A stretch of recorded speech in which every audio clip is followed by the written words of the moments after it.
No, it's all good. It's all good. Ladies and gentlemen, boys and girls, welcome to another episode of the Culture Gumbo podcast. This is episode 4. Yes, Quattro. Yo, we're closer to 7. I know. We hit 7, we made it. And I think we get like checks and sponsorships and all that. I hope they come rolling in. I don't know, but I'm optimistic right now. Yeah. Welcome to the Culture Gumbo podcast. This is a podcast hosted by myself, Will.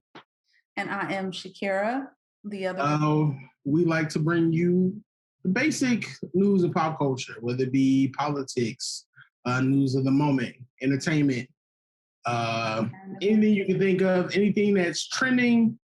That's what we want to talk about. We got some great topics today. Yes. Might be a little bit of a deeper show today. It's been a very rough week, so to speak, in the world. So definitely looking forward to get started. But we're here with you. For the show about it, here it goes. All right, so let's kick it off with good or that mediocre, medium kind of vibe. We started on the up-tempo vibe, so we if we gotta go down just a little bit, I can bring it back up by dancing. I don't mind. All right, so let's go with some good stuff. Let's talk about. I finally seen the documentary from Mark Wahlberg. Yes. Wahlberg. Absolutely loved it. So I watched it last night or the night before? Sat there and watched all 6 episodes. Yeah. And so if you guys don't know, he just released a documentary or docuseries rather on his brands and businesses in connection with his investors, family. And what was really good is called Wall Street, WAHL Street. And what I loved about it was the realness of him just being honest with the ups and downs of being an entrepreneur, of being in business for yourself. I love the clips of other big prominent owners of businesses that kind of had little tidbits to kind of share along the way with business practices, what you should be doing, what you shouldn't be doing. So he has about 7 or 8 different ventures that he's into. Yeah, he's got a couple different major businesses and companies that he's into, and it gives you like a full rundown of what he's involved in. Definitely want to spend a shout out to his family. This morning, as of this recording, they actually lost their mother, Alma, who was like she was big on the TV show Wahlburgers. She actually just passed away recently. I know she had been dealing with some major health issues, and everyone had kind of released Instagram posts earlier today. It's really, really sad to see because every time she showed up on screen, she lit the screen up. Yeah, so I love the documentary for me because it kind of gave us a look into what a lot of like major companies and celebrities were going through during the pandemic. And he didn't, and I loved it because he didn't pull any punches. I mean, we got to see everything from them talking about investments to his frustrations with things. Shutting down. Yeah, seeing everything shut down. The whole arc with Green Zebra and how that happened, which was, man, that was. I gotta watch it, right? We don't want to spoil completely, but I definitely thought it was going to go another way. I definitely thought the business itself. I mean, I Googled it and kind of looked it up. Wish it was one in my area, but it isn't. So either way, support her. The owner of her brands, but I definitely thought that it was going to go a different way, just because of her passion, his passion behind her passion of investing in it. But when you are considering to be an investor, and honestly, I hope I get there one day. to invest in other people's dreams, you it's a lot of factors to consider because you're putting up a significant amount of money to go into their business and their brands, and you want to see that that ROI, return on investment, and make sure that it comes back not only just what you put in, but exceedingly. Well, I think one of the really great parts about the documentary was everyone wants to be an entrepreneur, but no one ever wants to put the work in. Nobody sees what it takes. And you kind of saw me, his day was starting at 3:30 in the morning, and you have 8 or 9 businesses, and the sacrifices to missing time out with his family, to people who were coming into startups, and everything that they had hinged on these businesses. When they talk about the municipal clothing line, and the things that they had to go through there, which I definitely give it away. Do that, right. But it was definitely a really dope introspect to see exactly how companies were really affected on the back end for that year, because the documentary shoots literally for an entire year, I believe from 2019 up until I believe maybe like a month or two ago. About January, February, yeah. Yeah, so it's definitely a great documentary. We definitely recommend checking it out. It's actually on HBO Max. It's called Wall Street. It's about 6 episodes, and definitely does a great job. He has his hand in a lot of things. Right. If you are considering or venturing out from your 9 to 5, or looking to be an entrepreneur, or already are, and you're at the foundation or the building, no matter what stage you are, you can get value from watching this.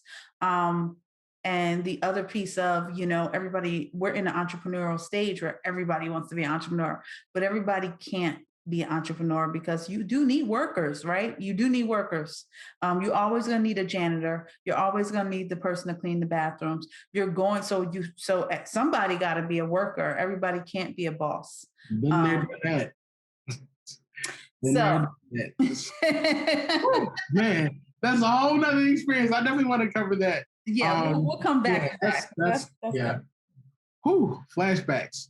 Going from one entrepreneur to another. One really great thing that I really love to see was Master P's conversation about purchasing or creating another HBCU, which I thought was awesome. And Shakira, you actually kind of told me about this, because I be focused on Master P's grocery items. Like my man P just like dropped the ice cream. He got like ice cream, man. Noodles and noodles. I would like to try noodles and noodles because they're spicy, and I love spicy. The noodles are popping. Have you had them? Yo, the noodles are hitting. It's hard to get them though, depending on where you are. I've never seen them. Yeah. The noodles be hitting for the cycle. That, and like of course the wrap snack chips and everything. But I seen the ice cream. I immediately started singing Mr. Ice Cream Man in my head when I saw it yesterday. Like P sitting on his estate with his 2 sons, and he like eating ice cream out the joint. That's the ultimate hustler. But the HBCU was really, reading the article on that and doing the interview on that was really good. What did you think about it? I absolutely loved it. Shout out to HU, the real one. Howard University. Whoop whoop. I am a Howardite. I am a Bison. So thankful and grateful to be able to attend a HCBU. But I really like the HCBU? No, it's whatever. HBCU. Sorry. I know what it is. But I really like the article and like what he said about, us educating us. And because he Googled who's the owners of a lot of HBCUs, and there was none of us that were in charge of owning us. I did see that because I'm on like a Howard Facebook group, and that Felicia Rashad is one of the candidates to be the next dean of Howard University. So that's dope. I really hope she gets it, because that would just be dope. Period. Felicia is the ultimate woman for me. I just don't know. Right, even from clearing up, like even now, it's like, yo, you see her on the screen, and she walks into a room, and she just kind of take her and Debbie Allen.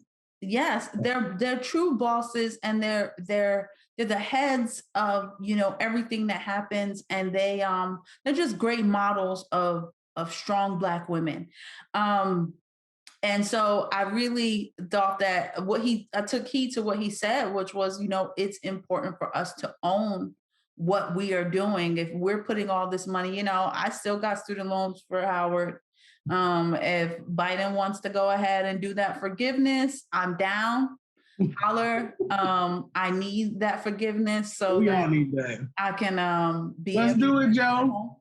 What'd you say?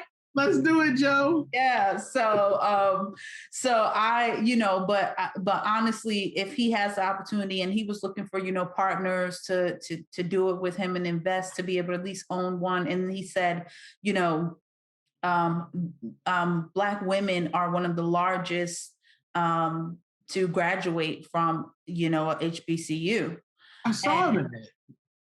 And so that means that it's not enough even equality of having enough Black men go there too, to have the whole experience, because my experience was like no other. It was different. I was in DC, which was a great, just, place during that time. Like, I didn't really see a lot of other cultures. And then towards the end of my time there started to be a few, other races, Caucasian, Asian, and they would go there to study African studies. And, so, I mean, it gives people an insight, because you meet people from all over and all walks of life and all different classes, and you get the opportunity to connect. I mean, I was thinking the other day, that's one thing I didn't take advantage of, because I was such a shy individual in high school and college, that I don't think I made the connections that I should have or could have,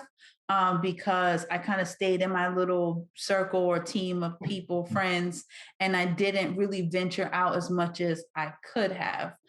So I think if you are considering to go to one, you definitely should network and make sure that you are being a part of organizations and so forth. So anyway, shout out to Master P, because he's dope.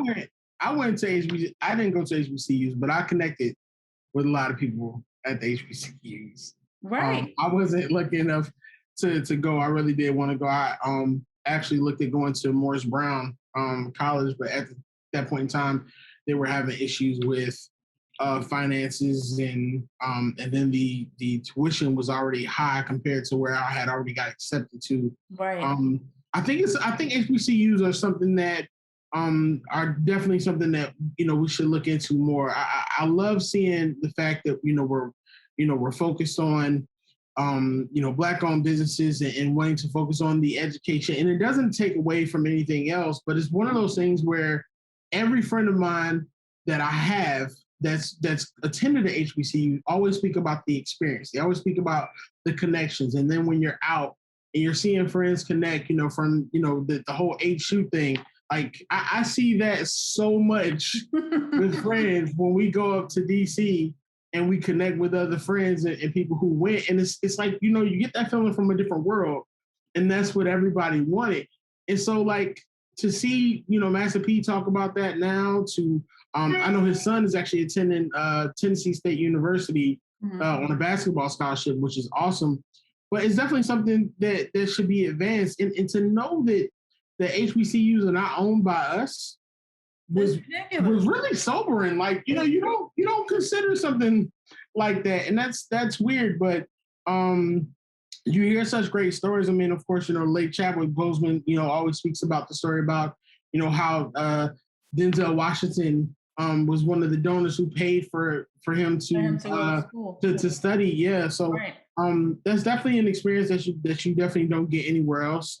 Excited to see what Master P does, because usually when Master P says he's going to do it, he does it. Done. He's not a guy that talks, and I love that, because I feel like he's big on products. He's big on just multi-streams, and he's always been that way. So coming from Mr. Ice Cream Man, talking about selling whatever out the back of your trunks, to owning the ice cream and owning the food and owning the sneakers. His sneakers are dope. I think they're called Manzetti, I believe. Magnati. Magnati. Yeah. I was close. Um, and they're dope. They're dope. And so I just say that to say, you know, at the end of the day, you know, the reality is Black people are some of the biggest and largest consumers of everything. We love to shop and buy and look good. So why not put it in the same person's pocket? That doesn't negate us buying anything else from anyone else, but you know, how do we create wealth? So that's a whole nother topic that we're not. We're a group of people who, you know, when they talk about recycling a dollar within your community, I can't remember the numbers, but I think ours is like the lowest number, like, and not in a good way, like, you know. So we don't recycle things back within our community, and that's definitely something that we should definitely do, because I mean, we're always looking for new opportunities. I love to see Black-owned businesses on Instagram. I love to, you know, give back and make those purchases. So let's, you know, that's definitely something that I'm looking forward to seeing in the future. It's a mentality. I hope that we get there one day where we feel like, you know, you can't trust everyone, but you can trust some, because it's always like, I'll climb on your back to get to the top instead of I'll hold your hand so we can go together. Yeah. And I think that when we change our mentality, and it comes from a long time ago, you know, of this is mine. But reality, it should be, this is ours, because we all worked hard to get here. And when we get that mentality, when you go to other states and other places, you got Chinatowns in almost every major city. And they literally, when it's Chinatown, everything, every business on the whole block is encrypt, you know, it's in Chinese, and their banks are, if you go to New York, drive through Chinatown, in Philadelphia, drive through Chinatown, everything is China. You know, and not to say that they're not buying outside of that, but they are making sure that us as a people is being able to kind of put it back or send it home, or whatever the case may be. And we don't really have a place to send it home if you are a Black American. But you know, if you do have family in Nigeria and other countries, then you are able to work together to get there. So I believe we can do it one day. But shout out to Master P for being one of the leaders to lead the way. Make them say, nah, nah, nah, nah. All right. That's my that's my, I was a Master P fan, like for real. Like, okay. Anyway, all right. We got so many things to talk about. I'm like, what's that? That took it all the way out of you. Now you hype. You gotta catch yourself back up. I see it. That's what it was. I'm like, okay. In my Tabitha Brown voice, stay focused. There you go. All right. All right, Will, what we got next? It's kind of unavoidable. There were a lot of deaths and shootings this week. A lot. Of course, gun reform has been really big, but there were there were a couple mass shootings that happened. I believe at the time of this recording, there was actually another one in Kenosha. There was, read about that. There was another in Indianapolis. Yeah, there was another in Indianapolis, but there's also one, I believe, in one more place actually. Well, my friend lives in Detroit. There was one that just happened, I think today. Oh no, there's one in Austin also. Yeah. So and then Chicago, what happened earlier? Well, no, that wasn't this week. Was that this week? No. Yeah. So one of the things that's been talked about this week, especially with the shooting that happened in Chicago, where the young man's life was taken and it was caught on camera with him dropping a gun. Adam Tolero. I don't want to butcher his name. Definitely want to make sure I get his name right. But one of the things that I found interesting was Chris Cuomo. Chris Cuomo actually covered today, last night actually, on CNN, where he talked about police reform and gun reform. And he made a statement that is catching a lot of people off guard, where he stated that gun reform is not going to happen. Well, police reform is not going to happen until white children are being killed. I agree. Because right now they're not. Right now, and I don't agree. First of all, I don't agree with just out here killing anyone. I believe that the hate period is what's running rampant in this country. And I feel like now it's just shoot to kill and not shoot to stop. Or if that is, if you have reasonable cause. But I feel like it's the world in America will not be outraged until it's one of white America's children. Because right now it's Latino American, it's Asian American, it's Black American, it's everyone else, but white America is not being affected by it. And so I seen recently they're trying to pass the bill to change how gun laws are affected nationwide, because each state has their requirements. And with the killing in Indianapolis, he was able to purchase 2 guns in two separate months in 2020, after the cops confiscated his gun due to possible mental illness.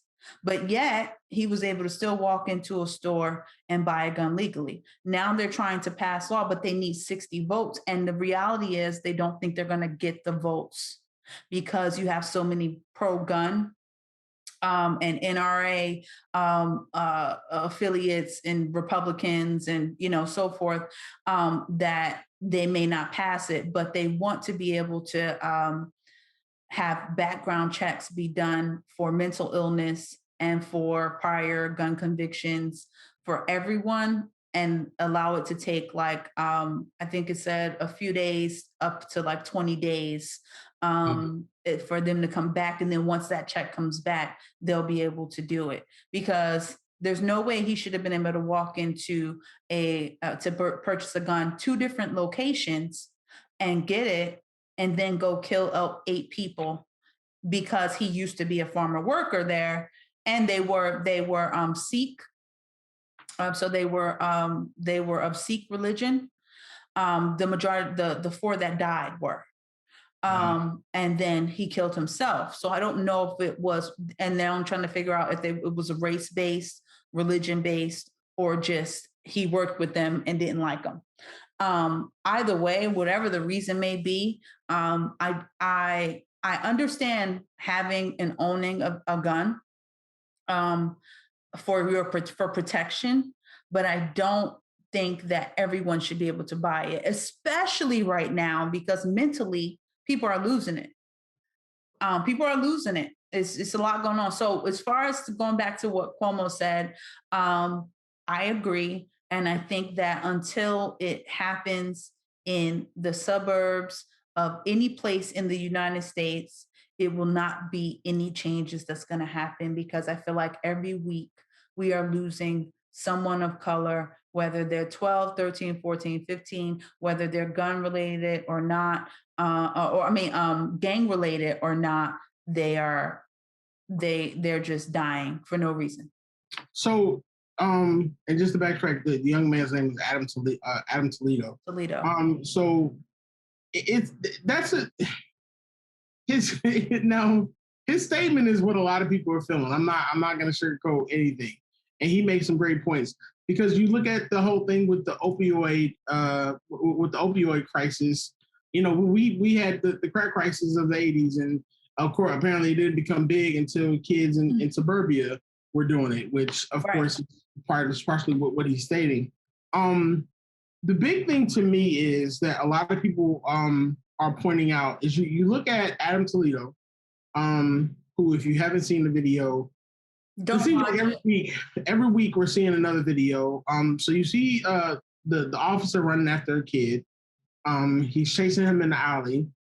and there's a couple different cameras, so you see a couple different views. Mm-hmm. So he chases him in the alley. He tells him to drop it.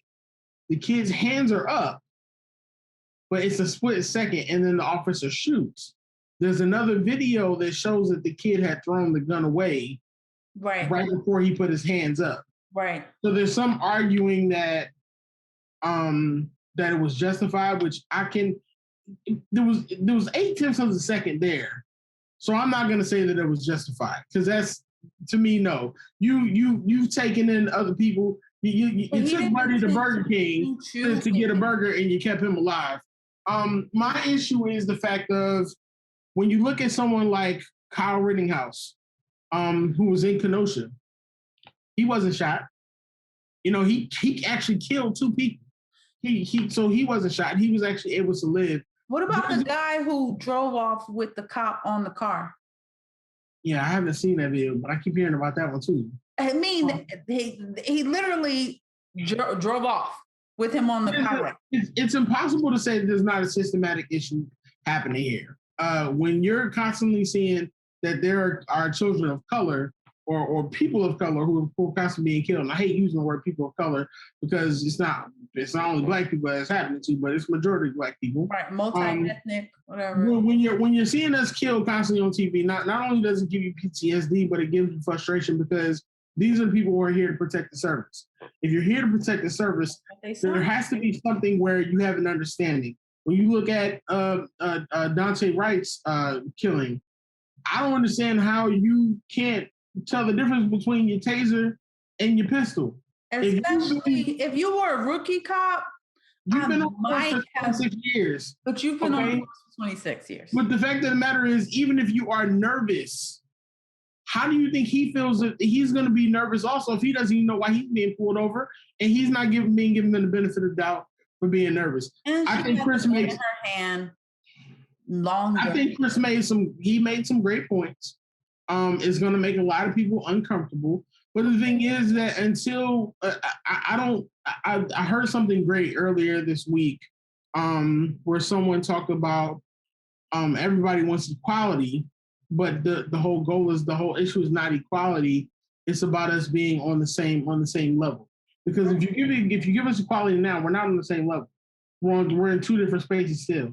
The thing is that it has to be some kind of balance here. If we keep giving money for police reform, but we keep having the same issues, then there's some kind of disconnect. So there needs to be a lot of changes at the top. There's going to have to be some kind of resignations when these things happen. And also, police pensions are going to have to start coming into play.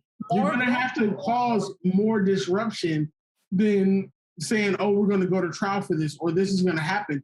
This week can potentially be a very bad week when they come back for the Derek Chauvin trial. So depending on how this plays out this week, it's going to be a telltale sign of what's going to be happening in the future. So she has the officer who shot him has a fence up around her house. Yeah. A tall fence with caution, with tape, do not enter, you're being camera, video recorded.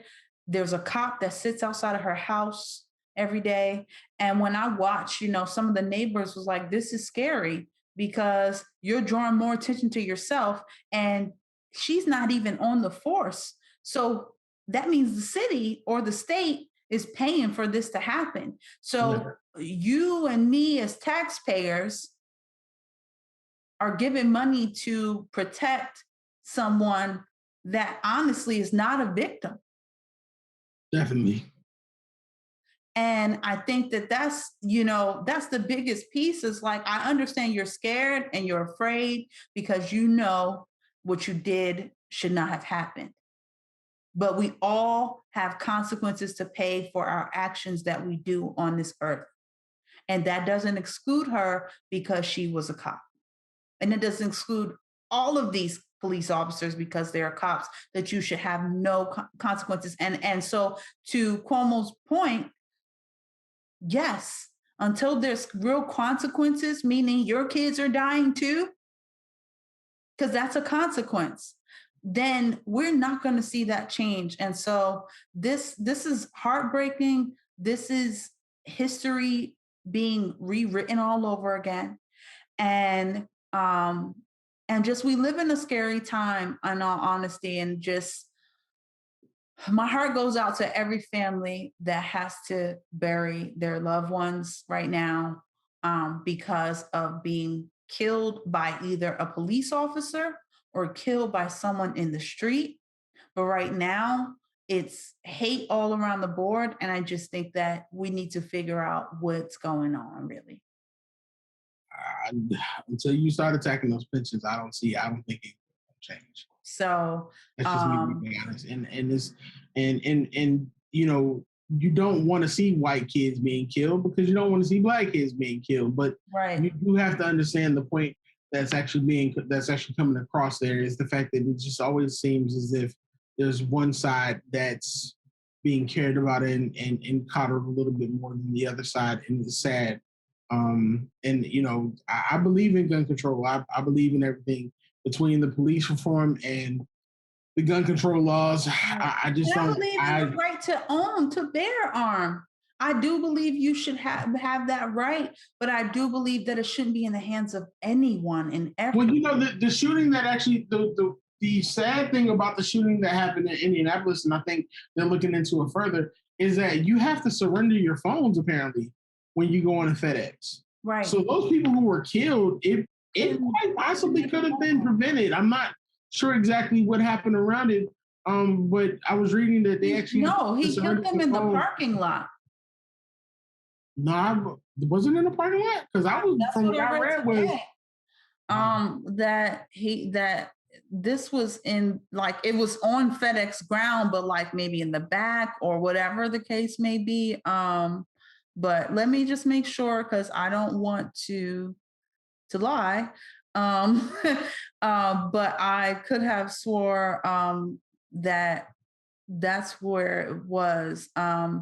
So either way, it's 2021, and it's only April, and I believe we already at 48 mass shootings for the year, and that's not even counting everything that's going on with the police right now. So we have a real problem. It doesn't make sense in this country, and it has to be worked out. And the question is, have we heard from the president? We have heard what did he? What I have? I know concerning police reform. We've heard from Joe Biden. Because they of course. Well, I know because he's trying to pass the bill. Yeah, I don't know about the mass shootings. I know we've heard from him. I know we've heard from him sometime this year concerning the mass shootings, but considering the fact of how many keep happening, I'm not sure if we're going to hear the same message after every mass shooting. That's not an excuse for him. I feel like though, if I was president, I would be way more involved. And I know it's not the only thing you got to worry about, but that's a really big thing that's happening right now. I would be not just getting a bill passed, like. But that's the thing, though. We don't. But that's the thing, though. From devil's advocate side, we don't know if he's not really involved. I know that was a big platform that he actually ran on. I believe so. I want to say he is actually very involved in it, but this year has kind of been pretty outrageous. So I mean, hopefully, COVID and vaccines. I have a friend who lives in Detroit, Michigan, and it's one of the highest right now. Their numbers are going back up, and this is just a sidebar, but and they were out of COVID. I mean, out of vaccines, and I have friends that are sickly and so forth, and still can't get it. Still, and so I know that there's a lot of things to be focused on. Like, there's not one priority, right? But I just would like a little more, in all honesty. Just my personal opinion. Besides, this is what I'm doing the bill, and I understand you took on a lot because there was a lot left to do when the baton got passed. But did the baton get passed, or was it dropped and he picked it back up? Oh, the baton was dropped way before it even got passed, right? Wow. So, and speaking of gun control, gun laws, reform, change, shootings, I'd like to highlight someone in our community that is doing their best to see change and keep us aware. And that is Sean King. Since we're talking about that, it's a great transition, I believe. And he is an activist, an author. I actually have his book, and I'm going to share it. Called Make Change. And I just started reading it because I just got it. So, and you know how I feel about Sean King, so I can't. But I think that he does a great job with making sure that people stay informed. And yeah, sometimes some of his stuff may be biased. So it's mad problematic. Whatever. But at the end of the day, if you don't have a voice, you don't say. Somebody needs to say it. Yeah, but it's not. You know what? That's a whole episode, because when you have your voice, you number one have to use your voice responsibly. Number two, you have to use your voice in the right way. Right. And I cannot say that I'm not going to defame him because I ain't trying to get sued because homie, I ain't got no money. But homie don't always use his voice in the right way. I disagree. I really disagree. And I think that he used his platform for who he is and what he is. And if you follow, you follow. If you agree, you agree. If you don't, you don't. And that's okay. But I really think that he is a great voice for what's happening and for keeping people informed, regardless of, everybody's not gonna like your cup of tea, right? People didn't like Martin Luther King. Even Black people didn't like Martin Luther King, even though he was striving to have equality and so forth. So at the end of the day, I really do believe in what he does. And I believe that he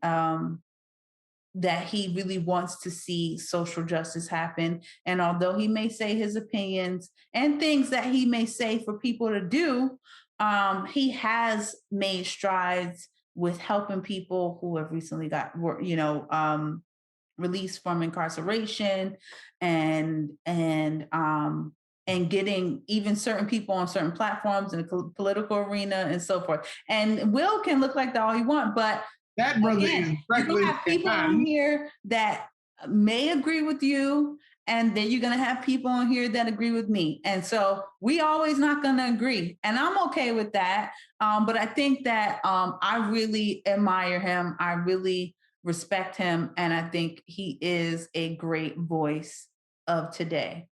Okay, next. I'd rather have a root canal. Moving forward. In other news, recently Will Smith, due to voter suppression laws, actually decided to move the filming of his brand new movie from Atlanta to New Orleans, which is $100 million loss for the state of Georgia. On the flip side, there was also talks of Ryan Coogler, who is actually preparing to shoot Black Panther 2. And Ryan actually had a different perspective from it. Ryan's perspective was, while we definitely understand, the voter suppression laws that are going on, a lot of the people who are actually being affected by these voter suppression laws are the people who these jobs will be taken from. Who needs the correct? Yeah, so Ryan actually decided to keep production of Black Panther 2 in the state of Georgia. I believe they're actually shooting on Tyler Perry Studios.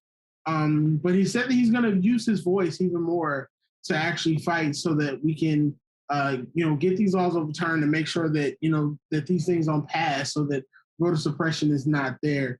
I definitely have my thoughts on this. I firmly understand both sides. For me, I get what Will Smith is doing. Will Smith is literally, walking it like he talks it. They're not keen on dealing with that. They definitely don't want to put money in the pockets of individuals in the state of Georgia who are going to be highly affected by that in that same manner. But in the same terms, what Ryan Coogler is stating, you really can't ignore. And it's weird because it almost seems like politically they're sacrificing the people for their own selfish wants. These politicians, when they're making these choices.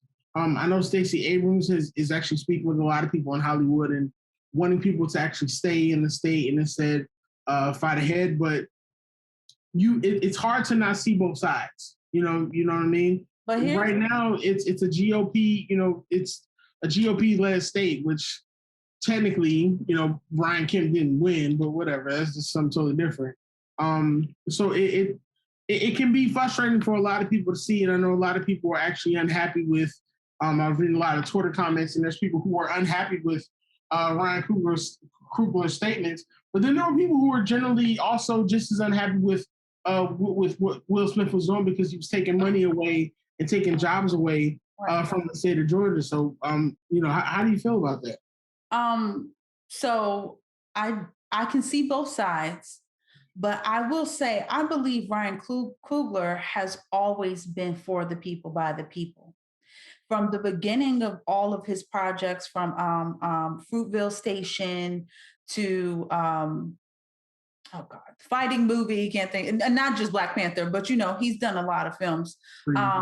He has he's always been an advocate of, I believe, of employing fellow African Americans that don't get the opportunity. Don't mean they're not skilled. And then he works with a variety of people, right? So I'm not saying like he does Black focused movies, but I will say I believe like Fruitvale was done in DC, right? Or was based in, or was about DC.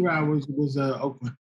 Oakland, okay, but right, a very diverse / a lot of people of color in that area.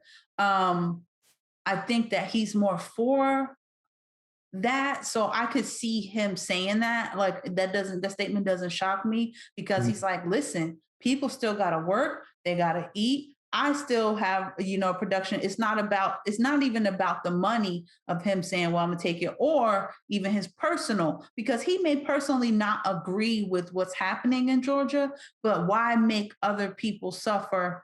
Take your work somewhere else where they can't travel to go do that, Will, on the other hand, he's a multimillionaire.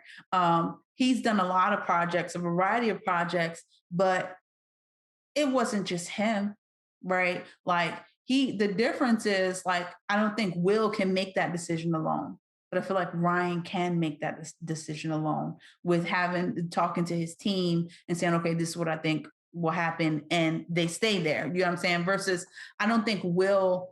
Well, Will owns the company. Will owns Overbrook Entertainment. Right, but in the sense of like the money and the funding that he has behind him, I think that it's a bigger, he got to get more yeses than I feel like.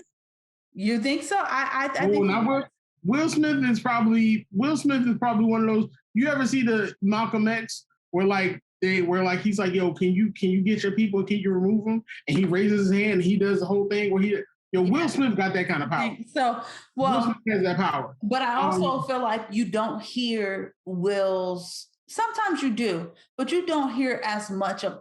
He will say his. So here's the thing. I like Will. I love his music. I love his work. I love his acting. I love his producing and so forth. But I don't think you hear as much politically from him versus I think Ryan Coogler is a different kind of individual. So his stance is going to be a little different. But I understand Will pulling because you believe what you believe, right? And if you don't feel comfortable moving forward when it's something you just don't agree with, then take the stance. Take the stance. That's necessary. But at the end of the day, Atlanta, is the majority of now Black Hollywood. And there's a lot of opportunity that people move down there to get. So why not keep your project there? So I'm for either one of them. I'm glad that Ryan decided to stay. And we'll see, I'm glad he decided to stay. So I understand both sides. So with Will Smith, the only thing that I will say is Will Smith is actually a lot more involved than people realize and know. Will Smith is one of those people who does things. You have a Philly bias, but go ahead. It's a Philly bias? Yeah. I mean, it could be, but in this case is not because, well, you have to look at the thing. You have to look at this. Will Smith's been doing this since he was the Fresh Prince. Right. You know what I mean? They literally boycotted the Grammys because everyone wasn't treated right, and they won the Grammy that year. Right. You know what I'm saying? Right. There was. I agree. I agree. He does things more in silence. I think he's raised over $50 to $60 million for homelessness. He does projects within the youth. When it comes to politics, this is not the first time he's actually threatened to remove a film from the state of Georgia. And I think the last time they actually ended up overturning what it was, and I can't remember what it was. I have to look it up. It was a few years ago. But Will Smith is very active in that. If there's anybody's voice who can actually make those moves solo without that thought, it is Will Smith. I do understand both sides because the thing is like, yeah, Ryan Coogler is absolutely correct. Ryan's also shooting on Tyler Perry Studios, so he's literally employing, a number of the people who are being oppressed. With Will Smith, I believe it's more or less like, listen, it's better for me to show you than it is for me to tell you. And there has to be, I believe there has to be people on both sides who are willing to do that work. So while it's great that Will decided to. Still going to bring jobs to New Orleans too. Yeah. So while it's great that Will decided to move it to a different place, I also feel like we need to know both sides. So it's definitely a great idea. Hopefully this doesn't pass. Like I said, I continue to say that I'm looking forward to the day where we can say that Stacey Abrams is running the state of Georgia. Which, I mean, if we keep it funky, she running the state of Georgia now. I'm saying Brian Kemp just. Right. So it's definitely something to continue to look into as more productions kind of go through the motions and make those decisions. Because you will see a lot of that happen continuously over the next few months. It's not just the MLB, which they're actually going through it right now with the politicians because Ron DeSantis actually just threatened MLB and going to look back into MLB findings and things of that nature. So. That's definitely something to consider as this fight for stopping this goes forward. Right. Mm-hmm. I agree. We will definitely see what happens here. See here. Let's see what else. I feel like we covered so much. We've covered so much today but it's all in the blurb. What it feels like today is. Everything seems to be almost combined into one thing. So it was one continuous conversation. I definitely want to say rest in peace to the great Black Rob. He actually passed away yesterday. I'm not even exactly sure if they've actually stated what he passed from. I know when DMX passed, he was in the hospital. He was actually being released from the hospital. But he's had several strokes. And he dealt with kidney issues for a long time. So he was sick a long time. I did watch his friend, or he calls him his brother. I don't know if they're like blood brothers, but today on Instagram, and he was saying he hadn't talked to P. Diddy in over 15 years.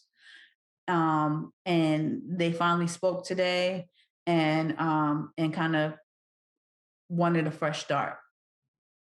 And he was like bad boy for life. And I was still not feeling P. Diddy, but that's neither here nor there. You said you're not feeling P. Diddy? Not in this. I don't want to make amends when people die. Let's just put it that way. Right.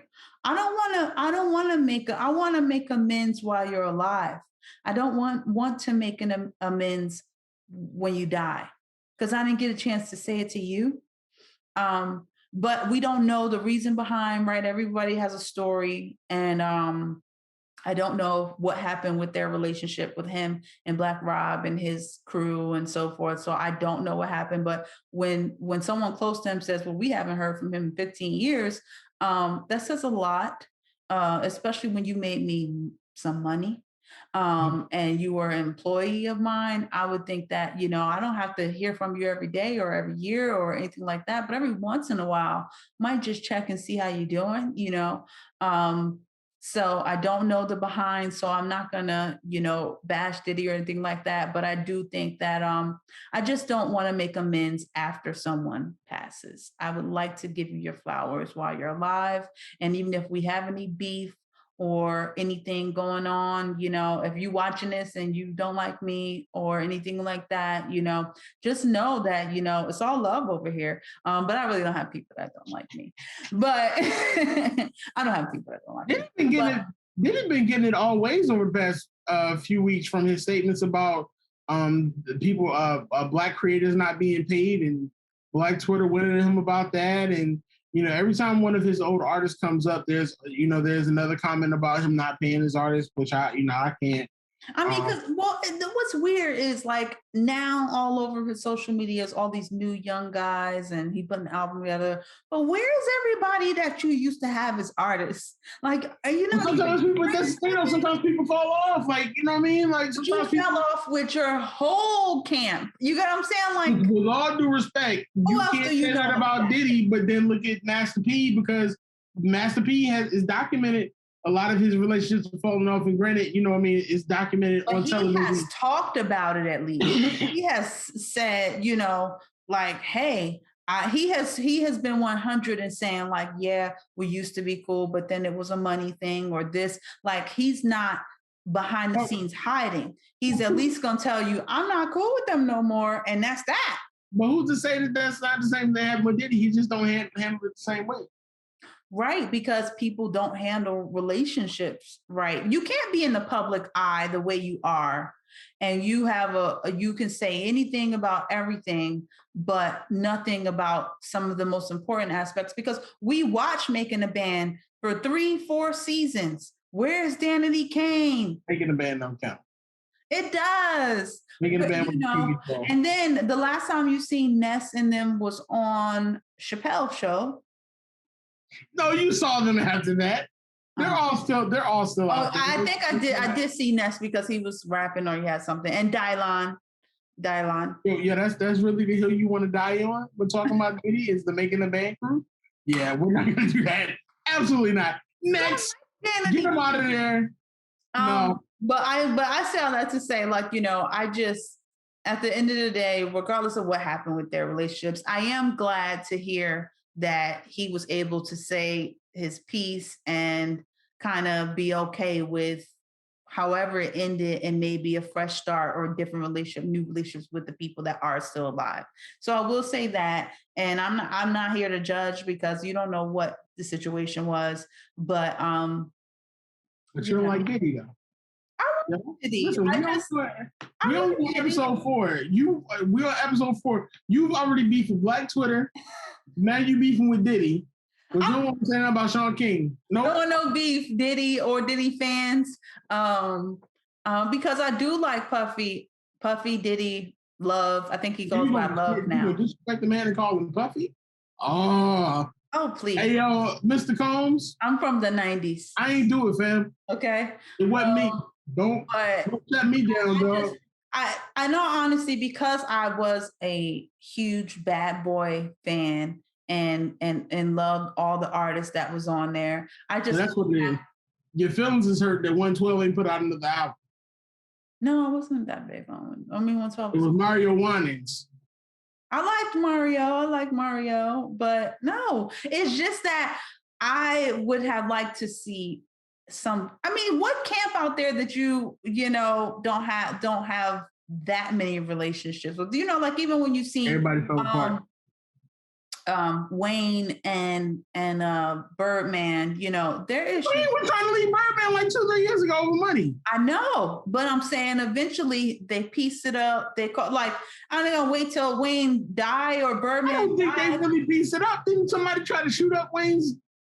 You know what? I'm not gonna speculate. I don't know. I just know the last time I seen a Birdman interview, he was saying that they have talked and they talked during COVID and it's all love. So regardless of what, relationships fall out, but find a way while they're still alive. That is my message. So we're gonna find a way while they're still alive to at least let them know that it's still all love, even though we don't mess with each other.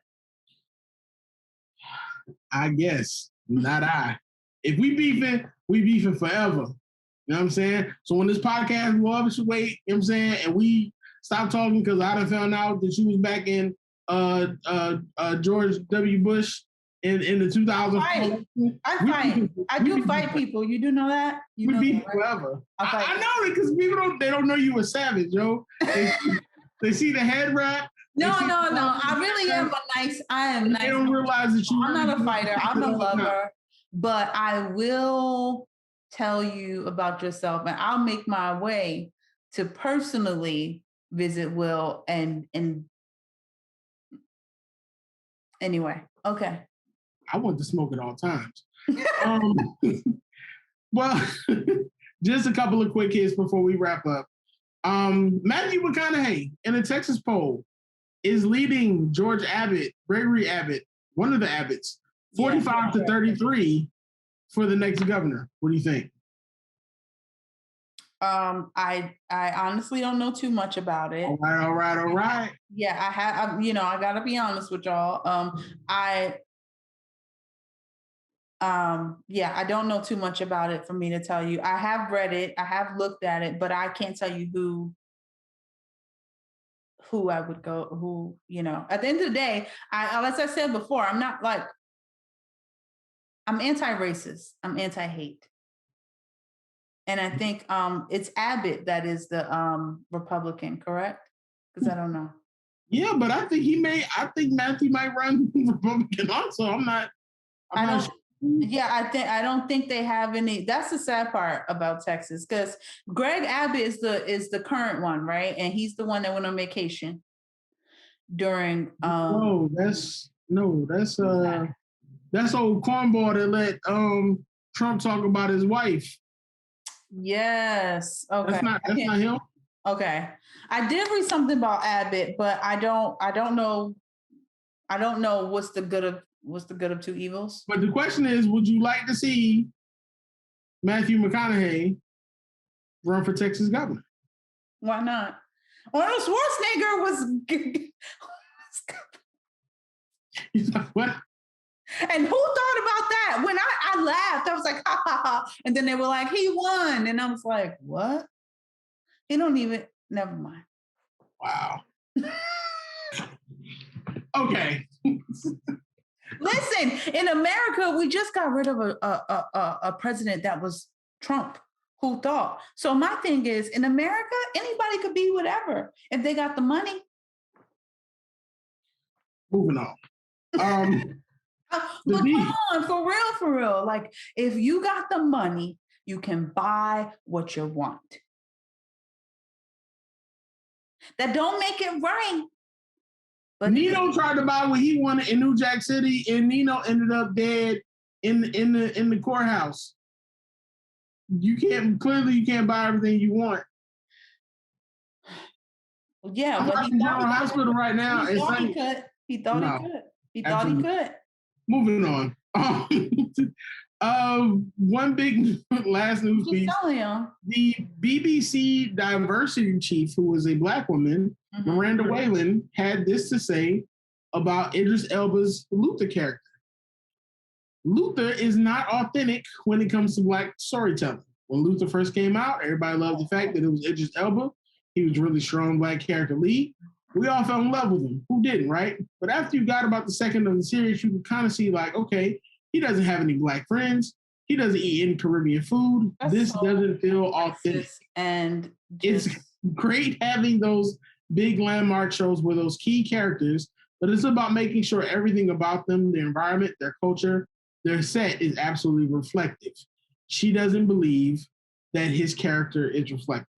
Now, if you've never seen the show Luther before, I've seen it. I used to like it. The most authentic show part about Luther is the cops don't do nothing but fuck with Luther. Right. That's his Black. Let's talk about that, okay? And not only that, but are you not Black if you don't have Black friends? Many people will say that you are not Black. That's stupid. Well, that's stupid. Because there are a lot of Black people out here that don't like, come on, they fan that somebody is, they know, like, I don't agree with that. And I don't like, because what is what is not Black enough? Like, what does that mean?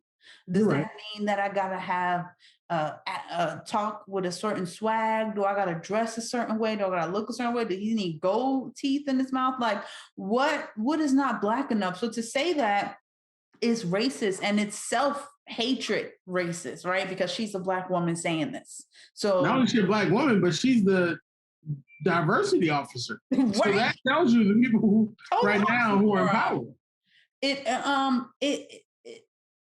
And it's sad. It's really sad. It saddens me when Black people say things like that, because in all honesty, it's like there's no such thing as Black enough. We're actually born this color, so there's no other than the actual color of our skin. Yes, of course, as Black people, we share some things, but we can all grow up in different environments. And just like I said earlier in the show, going to a HBCU, like I met Black people that grew up in very suburban areas. I mean, I grew up in the hood, and I grew up in a rural area, or suburban, not rural, but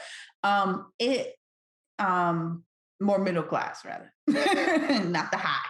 But I also grew up with I also met people that that came from a high class. Their families came, they were making 3, 4. So the schools that they went to were not schools like I went to, and the education that they got was not the same education that I got. So some of my slang was like, this girl is Ebonics for life, and they didn't talk like that. So that's the same thing as saying you don't talk Black. Like, well, what is Black talking Black? So that is a bunch of foolery. And I think that she's stupid for saying that. And I think that it just sounds dumb to be. Now, if someone Caucasian said that, I probably wouldn't even be offended. And here's why: because I don't expect you you may just put us all in one group. But for you to be Black and say that, and know that we come from so many backgrounds and cultures and parents, and there's Black people that are adopted by white parents. They grew up different. So to say that is just retarded. And he's from the UK, where Black people is just different. It's not like America. So and not only that, but I do always hear him say that he wasn't accepted as a Black actor in the UK. That's why he got more gigs. That's why he was on is it The Wire? Not The Wire. He was on The Wire. The Wire, yeah. And ring a bell. Right. And we didn't even know at that time, which I'm looking for the series. If you know where that is, I want to watch it. I can find it on. Is it on Netflix? But anyway, I want to start from the beginning. Yeah. The Wire should be on HBO Max. I'm gonna find it. I love that show. But anyway, at that time, I didn't even know, he was British or whatever. Like, I didn't even. Have you seen Snowfall? Who's in that? Is he in it? No, Snowfall is another Black British actor, Damson Idris. It's executive produced by the late great John Singleton. Snowfall is kind of like The Wire, which we're gonna cover that next episode. All right, Snowfall's better than The Wire. What? I don't know.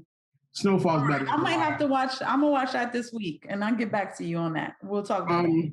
But yeah, I mean, so her statements are very reflective of what a lot of people see when they look at Black or urban TV.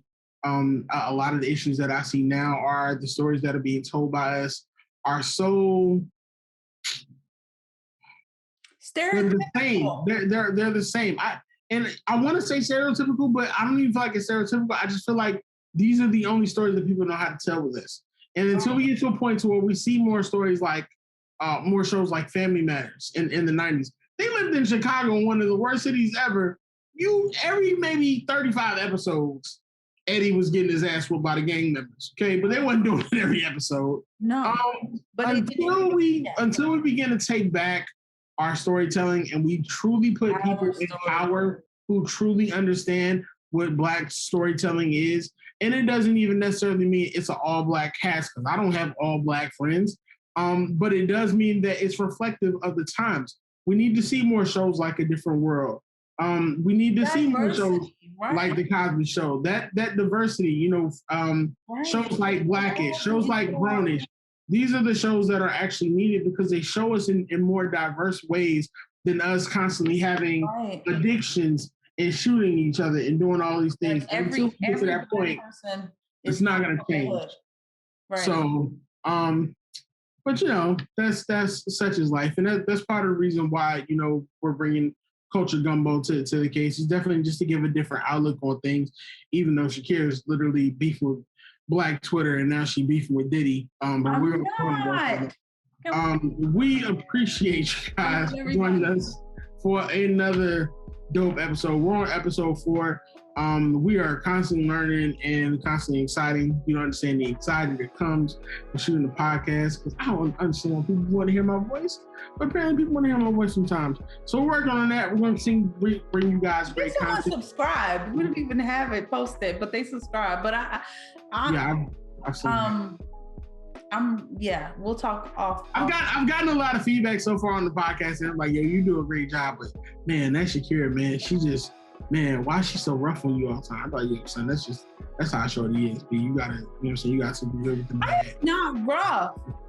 But I am. I like to speak my point, and it works, right? Yeah, whatever. But we definitely appreciate you all joining us for another episode. We will definitely see you all next week. Please in the comments, let us know what you want to hear about. Let us know what you want us to cover. We definitely want to cover things such as dreams. I want to talk about things about astrological science because I keep hearing about that stuff, and I'm really starting to believe it now because Mercury being in Gatorade, and I don't understand it. Which whatever. I definitely know that's not Gatorade, but okay. Well, we definitely appreciate you joining us for another episode. As always, keep the main thing the main thing. We love you. Peace and blessings. Love y'all. Out.